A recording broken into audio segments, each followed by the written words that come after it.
আরে আপনি আন্দোলন করে তো আর আপনার মাথার ভিতর নলেজ ঢুকাতে পারবেন না। আপনি ইনজেকশন দিয়ে কি নলেজ, স্কিল এগুলো আপনার মাথার মধ্যে নিতে পারবেন না? তো যদি না পারেন তাহলে আন্দোলন করে কেমন করে শিক্ষা হয়? এইচএসসি ২০২৫ আমরা দেখেছি যে পাশের সংখ্যা কমেছে জিপি-5 এর সংখ্যা। তার মধ্যে শিক্ষকদের আন্দোলন, শিক্ষার্থীদের অটো পাসের জন্য আন্দোলন। তো এই দায়বদ্ধগুলা আপনি কাকে দিতে চাচ্ছেন অথবা এই ব্যাপারে আপনার মতামত কি রয়েছে? আমি বলবো যে ব্যর্থতা, অকৃতকার্যের যে হারটা বেড়েছে এর জন্য 60% দায়ী সরকার এই কারণেই। প্রথম তো সরকারের একটা নগ্ন হস্তক্ষেপ, এই রেজাল্ট প্রকাশনায় সরকারের একটা নগ্ন হস্তক্ষেপ পরিলক্ষিত হয়।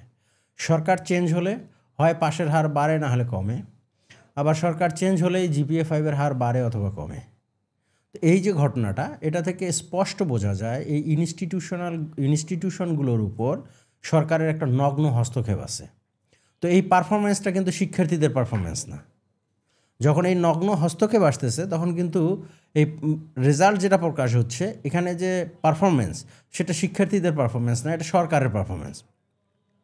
কতটুকু নগ্ন হস্তক্ষেপ করেছে।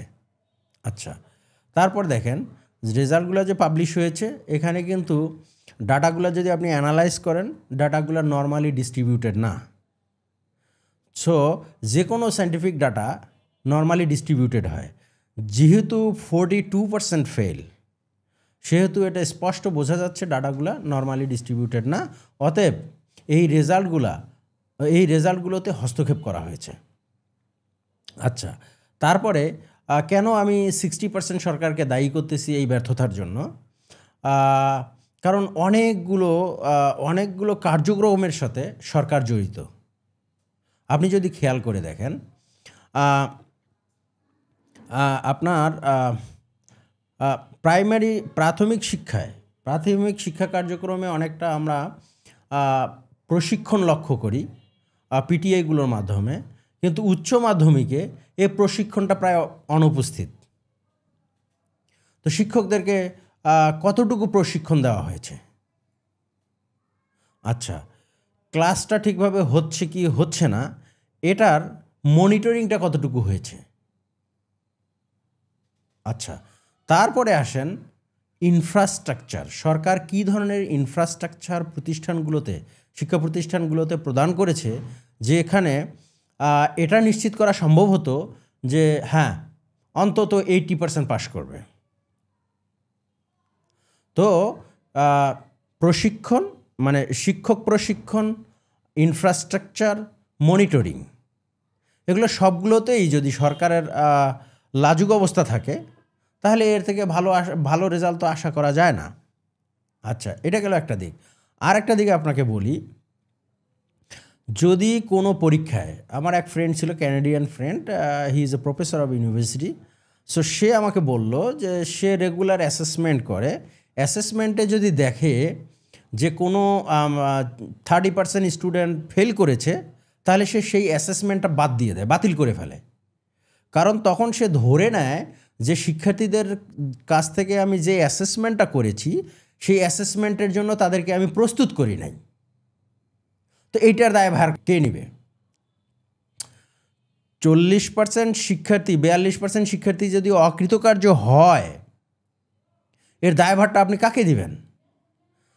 তাহলে তাকে কি যা শেখানো হয়েছে সেটার উপর অ্যাসেসমেন্ট করা হয়েছে, নাকি যা শেখানো হয় নাই তার উপর তাকে অ্যাসেসমেন্ট করা হয়েছে? নিশ্চয়ই তাদেরকে যা শেখানোর কথা ছিল সেটা শেখানো হয় নাই। হয় যেটা শেখানোর কথা ছিল সেটা শেখানো হয় নাই,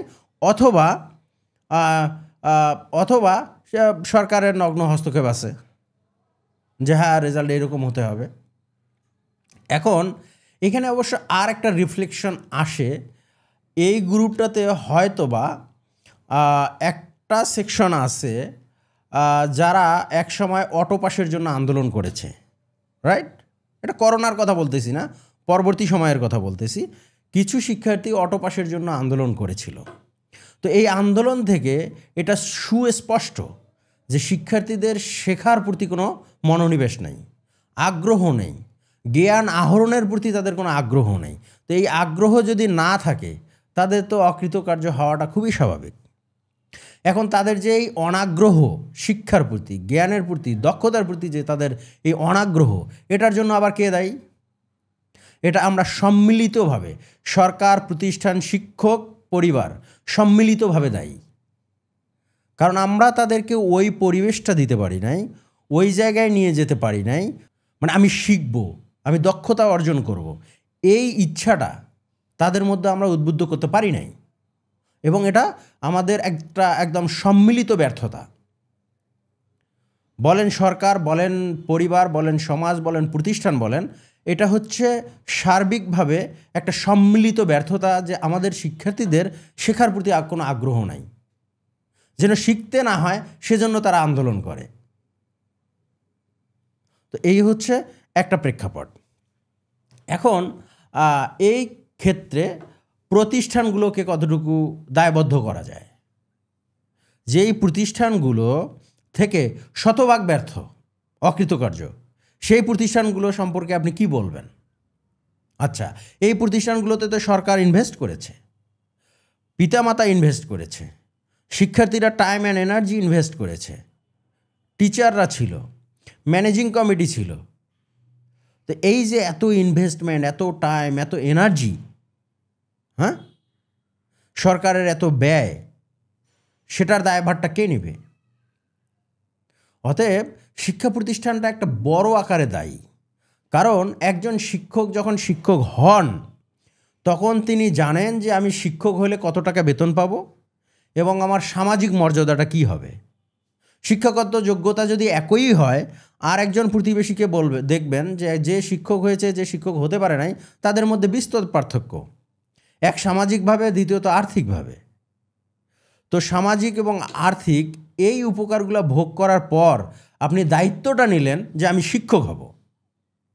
তো শিক্ষক হয়ে যদি আপনি দায়িত্ব নিয়ে থাকেন, আপনার কাজটা কি? আপনার শিক্ষার্থীদেরকে প্রস্তুত করা, রাইট? জীবনের বিভিন্ন যে চ্যালেঞ্জগুলো আছে সেগুলোর জন্য প্রস্তুত করা। তো তার মধ্যে একটা চ্যালেঞ্জ হচ্ছে এইচএসসি এক্সামিনেশন।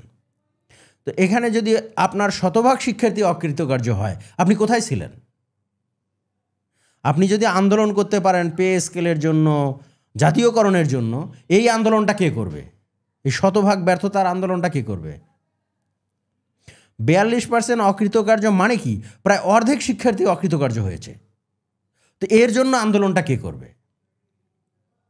শিক্ষকদের যে নৈতিক দায়িত্বটা আছে, এইখান থেকে তাদের দায়িত্বটা কোথায় যায়? এই দায়িত্ব তারা এড়াতে পারে?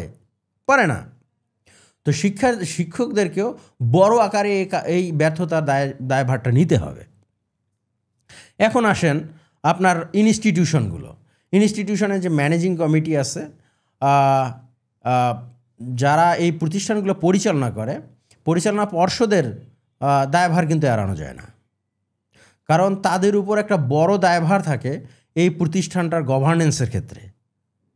তো তারা যদি গভর্নেন্সটা ঠিকভাবে এনশিওর করতে না পারে, তাহলে তাদের ব্যর্থতার দায়ভার তারা এড়াতে পারে না।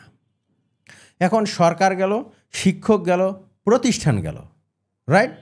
এখন সার্বিকভাবে আর একটা প্রেক্ষাপট আপনার সামনে আমি তুলে ধরতে চাই। সেটা হচ্ছে, আপনার এলাকায় যদি একটা এমপিওভুক্ত কলেজ থাকে, রাইট, এবং পাশে যদি একটা প্রাইভেট কলেজ থাকে, কোনোভাবে যদি এই সেন্টিমেন্টটা তৈরি হয় যে প্রাইভেট কলেজটাতে আপনার পড়ালেখা ভালো হচ্ছে, আপনার ওই যে এমপিওভুক্ত কলেজ, সেখানে পিতামাতারা শিক্ষার্থী পাঠায় না, পাঠায় প্রাইভেট কলেজটাতে। কেন হয় এটা? দেখবেন যে ইনফ্রাস্ট্রাকচার মোটামুটি একই রকম, কিন্তু পাঠাচ্ছে বেসরকারিটাতে। কেন আমরা ওই পরিবেশটা তৈরি করতে পারছি না, ওই দায়বদ্ধতাটা তৈরি করতে পারছি না, ওই মনিটরিংটা প্রতিষ্ঠা করতে পারছি না? এই দায়ভার যে সরকার আছে, সরকারের যে বাস্তবায়নের জন্য যে কর্মকর্তা কর্মচারীরা আছে, তারাও অনেকটা দায়ী। আপনি শুনে অবাক হবেন, আমাদের গ্রামে বেশ কিছু স্কুল আছে, যেই স্কুলগুলোতে শিক্ষার্থী পাঠালে, এটা আমি প্রাইমারি শিক্ষার্থীদের কথা বলতেছি, যেই স্কুলগুলোতে শিক্ষার্থী পাঠালে তারা উপবৃত্তি পায়, স্টাইপেন্ড পায় সরকার থেকে। কিন্তু যেই পিতামাতাগুলোর সামান্য সমর্থ আছে তারা ওই স্কুলে শিক্ষার্থী তাদের বাচ্চাদেরকে পাঠাচ্ছে না। কেন পাঠাচ্ছে না? কারণ তারা জানে যে ওইখানে পাঠাইলে আমার যে value for time, value for energy, এটা আমি পাবো না। তখন তারা করতেছে কি, তাদের বাচ্চাটাকে দরকার হলে 4 কিলোমিটার দূরে একটা বেসরকারি স্কুলে পাঠাচ্ছে, যাওয়া আসা খরচ বহন করতেছে, এবং শুধু যাওয়া আসা খরচ না, স্কুল ফি দিচ্ছে। চিন্তা করে দেখেন, যাওয়া আসা খরচ বাড়লো, স্কুল ফি বাড়লো, অথচ বাড়ির পাশের স্কুলটাতে পাঠালে সে উপবৃত্তি পাইতো, সেখানে পাঠাচ্ছে না। তো এই দায়ভার কে নিবে? অবশ্যই সরকারকে নিতে হবে, শিক্ষকদেরকে নিতে হবে, এবং শিক্ষা প্রতিষ্ঠানগুলোকে নিতে হবে, পুরো দায়ভার নিতে হবে। এবং আপনি একটা জিনিস খেয়াল করে দেখবেন, এই 4 কিলোমিটার দূরে যে বাচ্চাটাকে স্কুলটাতে পাঠাচ্ছে সেখান থেকে অকৃতকার্যের হার খুবই কম। তো পিতামাতা তো ওইটাই চায়। এখন শিক্ষার্থীরাও তো দায়ী এর জন্য। শিক্ষার্থীদেরকে আমি কম দায়ী করব এই কারণ পিতামাতাদের দায়িত্ব ছিল তাদেরকে একটা পরিবেশ দেওয়া, সেটা দিতে ব্যর্থ হয়েছে। কারণ যেই শিক্ষার্থীরা অটোপাসের জন্য আন্দোলন করেছে তার বাবা মা কী করেছে? আরে আপনি আন্দোলন করে তো আর আপনার মাথার ভিতর নলেজ ঢুকাতে পারবেন না। আপনি ইনজেকশন দিয়ে কি নলেজ, স্কিল এগুলো আপনার মাথার মধ্যে নিতে পারবেন না? তো যদি না পারেন তাহলে আন্দোলন করে কেমন করে শিক্ষা হয়? আন্দোলন করে আপনি যদি সনদ নেন তাহলে সেই সনদটার ভ্যালুটা কী? তো এই জায়গায় দেখেন বাবা মারা কী করেছে যখন অটোপাসের জন্য শিক্ষার্থীরা আন্দোলন করলো। তো শিক্ষার্থীদের যে দায়বদ্ধতা সেখানে পরিবারে পর্যন্ত চলে যাচ্ছে। 1, 2 নম্বর কথা হচ্ছে আমাদের শিক্ষকদের অবস্থা। আমি আপনাকে বললাম যে তাদের একটা দায়বদ্ধতা আছে। আমি আরও একটা এক্সাম্পল আপনাকে দিতে পারি, সেটা হচ্ছে পিটিআইগুলোতে ট্রেনিং হয়। এটা আমার একদম লাইভ এক্সাম্পল। ট্রেনিং চলাকালীন ট্রেনিং থেকে বাইর হয়ে এসেই ফোন দিচ্ছে যে গরুটা পানি খেয়েছে কিনা, ধান ক্ষেতটাতে পানি উঠেছে কিনা। এই যে শিক্ষকটা ট্রেনিংয়ে গেছে সেখানেও তার মনোনিবেশ নাই, আর ট্রেনিং থেকে ফিরে এসে তার যে অবস্থা তাই, কোনো বাস্তবায়ন নাই। ট্রেনিংয়ে যা শিখলো তার কোনো বাস্তবায়ন নাই। তো এই মনোনিবেশ, শিক্ষকদের যদি এই মনোনিবেশ থাকে, যে চুজ করলো, যে নিজের কেরিয়ারটাকে চুজ করলো শিক্ষক হিসাবে, সামাজিক এবং আর্থিক বেনিফিটগুলো চিন্তা করে, সে যদি ট্রেনিংয়ে গিয়েও শিক্ষার বাইরের চিন্তা বেশি করে, আত্মকেন্দ্রিক চিন্তা করে, তাহলে এই সমাজ কোথায় যাবে? তো গেল শিক্ষকদের দায়বদ্ধতা। এখন শিক্ষকরা এই পরিমাণ দায়ী, পিতামাতারা এই পরিমাণ দায়ী, তাহলে শিক্ষার্থীদের দায়ভার এমনিতেই কমে যাচ্ছে। আরও বড় দায়ী হচ্ছে সরকার। সরকার মনিটরিং দিতে ব্যর্থ হয়েছে, সরকার শিক্ষকদের প্রশিক্ষণ দিতে ব্যর্থ হয়েছে, সরকার প্রয়োজনীয় ইনফ্রাস্ট্রাকচার দিতে ব্যর্থ হয়েছে। তো এই সম্মিলিত ব্যর্থতার কারণে শিক্ষার্থীদেরকে খুব বেশি দায়ী করা যায় না। তাদের মনের মধ্যে শিক্ষার যে আনন্দ, জ্ঞান অর্জনের যে আনন্দ, দক্ষতা অর্জনের যে আনন্দ, সেটা শিক্ষার্থীদের মধ্যে আমরা উৎসাহিত করতে পারি নাই। তো এই ব্যর্থতা শিক্ষার্থীদের চেয়ে শিক্ষক, পিতামাতা, সমাজ, সরকার এদেরই বেশি। তো প্রশ্ন ফাঁস বা হল কন্ট্যাক্ট এর বন্ধকরণের জন্য আমরা একটা রেজাল্টে ধস দেখতে পেরেছি। তো এর বাহিরে আমাদের আর সমাধান কি কি থাকতে পারে? আপনি যে কথাটা বললেন সেটা অত্যন্ত হতাশাব্যঞ্জক কথাবার্তা। আমার ছিটে ফোটা প্রশ্ন ফাঁসের তথ্য আমি জানতাম, কিন্তু হল কন্ট্রাক্টের তথ্য আমি একেবারেই জানতাম না। আচ্ছা, যদি হল কন্ট্রাক্ট হয়ে থাকে, প্রশ্ন ফাঁস হয়ে থাকে, প্রশ্ন ফাঁসটা কে করলো? আচ্ছা, হল কন্ট্রাক্টের সাথে জড়িত কারা কারা?